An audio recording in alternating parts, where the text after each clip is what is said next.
नमस्कार दोस्तों, आप सभी लोग का स्वागत है आपके अपने यूट्यूब स्टडी विथ मंतोष में।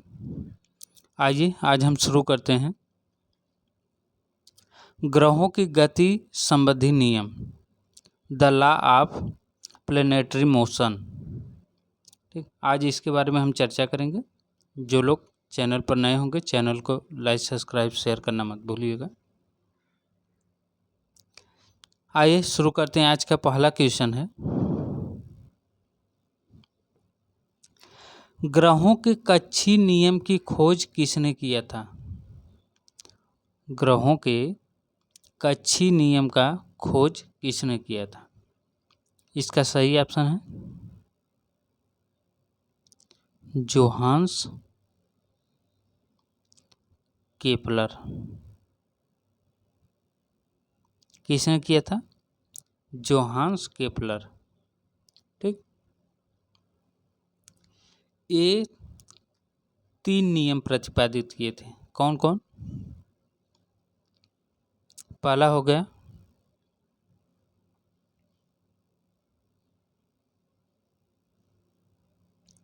लॉ ऑफ ऑर्बिट्स, दूसरा लॉ ऑफ एरिया। ठीक, तीसरा था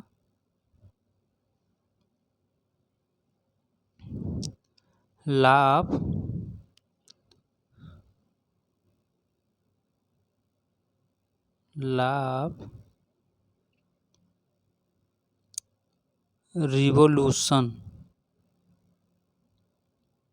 रिवोल्यूशन पीरियड। ठीक, law of orbit, law of areas, law of revolution period. इसे हिंदी में बोलते हैं कक्षाओं का नियम।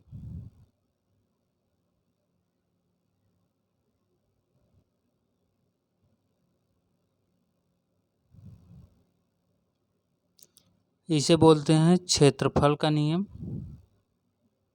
इसे क्षेत्रफल का नियम, और इसे बोलते हैं परिक्रमण काल का नियम। ठीक, ऊपर लिख देते हैं परिक्रमण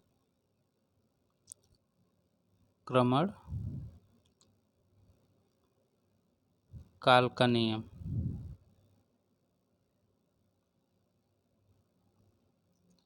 ठीक, ये रहे इनके 3 नियम इन्होंने बताया था। और एक कब बताए थे? तो 1571 में बताए थे। ठीक, चलिए अगला प्रश्न है,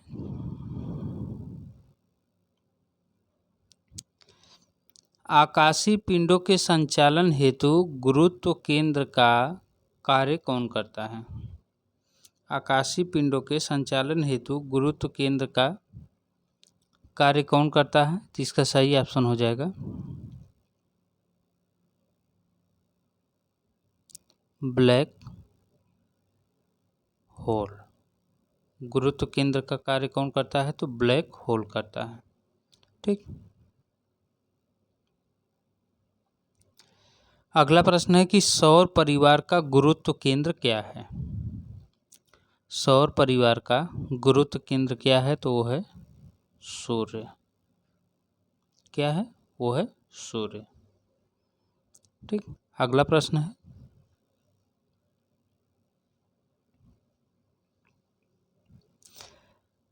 खगोल भौतिकी का जन्मदाता किसे माना जाता है? खगोल भौतिकी का जन्मदाता किसे माना जाता है? तो ये हैं सुब्रमण्यम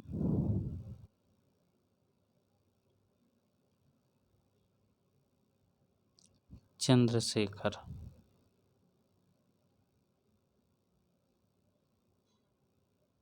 ठीक, सुब्रमण्यम चंद्रशेखर खगोल भौतिकी के जन्मदाता हैं। अगला प्रश्न है, न्यूटन के गुरुत्वाकर्षण का गणितीय सिद्धांत कब पारित किया गया था? न्यूटन ने गुरुत्वाकर्षण का गणितीय सिद्धांत कब पारित किया था? 1664 में। कब किए थे? तो 1664 में किए थे। अगला है, किसी भी ग्रह पर कार्यशील अभिकेंद्र बल की दिशा किधर होती है? किसी भी ग्रह पर कार्यशील अभिकेंद्र बल की दिशा किधर होती है? तो इसका सही ऑप्शन हो जाएगा सूर्य की ओर। ठीक, किसी भी ग्रह पर कार्यशील अभिकेंद्र बल की दिशा सूर्य की ओर होती है। ठीक, अगला प्रश्न है, क्या गुरुत्वीय त्वरण वस्तु के आकार, रूप, द्रव्यमान आदि पर निर्भर करता है? क्या गुरुत्वीय त्वरण वस्तु के आकार, रूप, द्रव्यमान आदि पर निर्भर करता है? तो इसका सही उत्तर हो जाएगा नहीं। वो आकार, रूप, द्रव्यमान पर जो है निर्भर नहीं करता है। ठीक, चलिए अगला प्रश्न देखते हैं।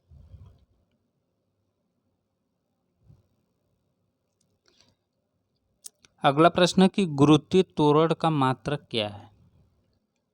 गुरुत्वीय त्वरण का मात्रक क्या है? तो वो है न्यूटन प्रति किलोग्राम।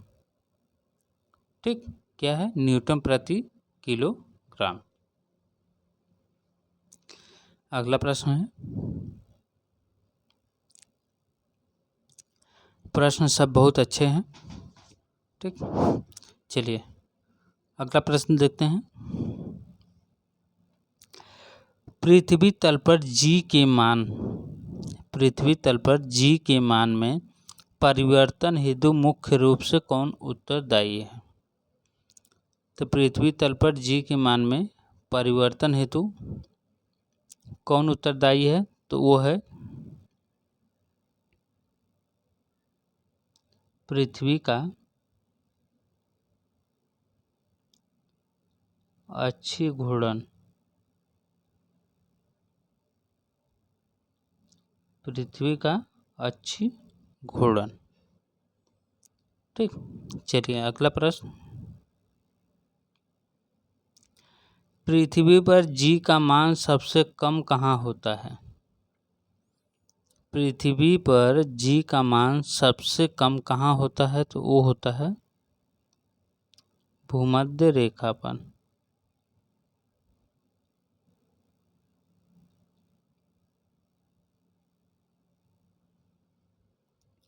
कहाँ होता है? वो होता है भूमध्य रेखा पर। अगला प्रश्न है, पृथ्वी पर जी का मान प्रामाणिक मान किस स्थान पर माना जाता है? पृथ्वी पर जी का मान प्रामाणिक मान किस स्थान पर माना जाता है? किस स्थान पर माना जाता है? तो वो माना जाता है 45 डिग्री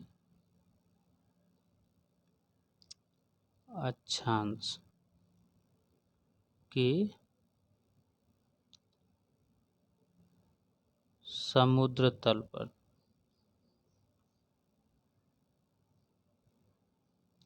ठीक, पृथ्वी पर जी का प्रामाणिक मान किस स्थान में माना जाता है? तो 45 डिग्री अक्षांश के समुद्री तल पर माना जाता है। चलिए अगला प्रश्न,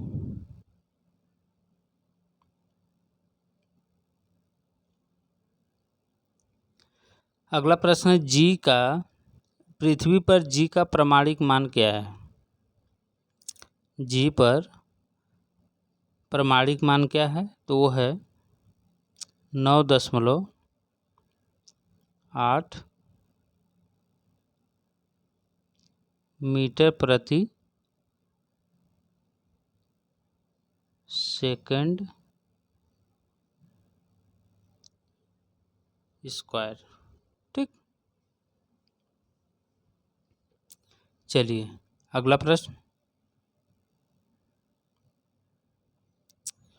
जो भी प्रश्न में आप लोगों को डाउट लगे कमेंट बॉक्स में मैसेज करके पूछ लीजिएगा। पृथ्वी के चपटे आकार में होने के कारण जी के मान में कितना परिवर्तन होता है? जी के मान में कितना परिवर्तन होता है पृथ्वी के चपटे आकार होने के कारण? तो 35% होता है। कितना होता है? 35%। अनंत पर गुरुत्वीय स्थितिज ऊर्जा कितनी होती है?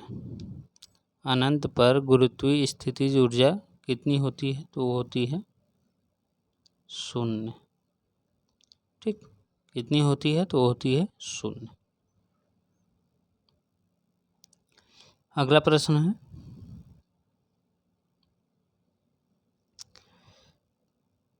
पृथ्वी परिभ्रमण करती हुई प्रति मिनट करीब करीब कितनी दूरी तय करती है?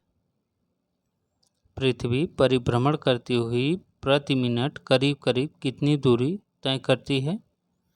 तो ये करती है 28 किलोमीटर। ठीक, प्रति मिनट कितनी दूरी तय करती है? तो 28 किलोमीटर। मुंह में थोड़ा छाला हो गया मेरे, ठीक, इसलिए वो दर्द कर रहा है, तो बोलने में प्रॉब्लम हो रही है। आज हम एक क्लास यहीं ख़त्म करते हैं, फिर हम इस क्लास को कल कंटिन्यू कर देंगे। ठीक, फिर मिलेंगे नेक्स्ट वीडियो में, तब तक के लिए नमस्कार।